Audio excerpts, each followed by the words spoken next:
ចូលមួយចំកោងដងអូយថឹងតាក់ហ្នឹងណាកូនបវលឲ្យតាក់ហ្នឹង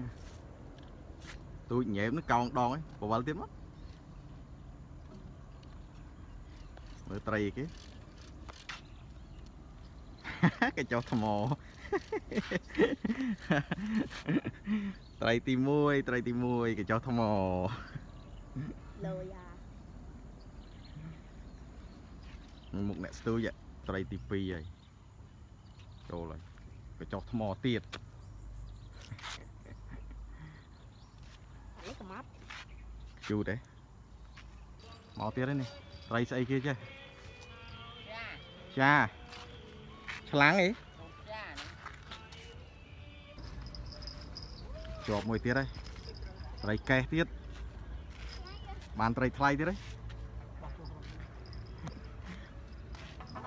អូត្រីទី6ចូលហើយត្រីកេះ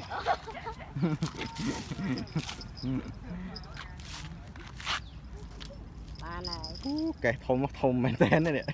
រៀងនឹងស្លីមមកបានមួយទៀតហើយត្រីទី7ហើយគេមើលត្រីអីគេចុះថ្មទៀតសង្ស័យចុះថ្មមែនថ្ងៃនេះមកយកកញ្ចុះថ្មនេះ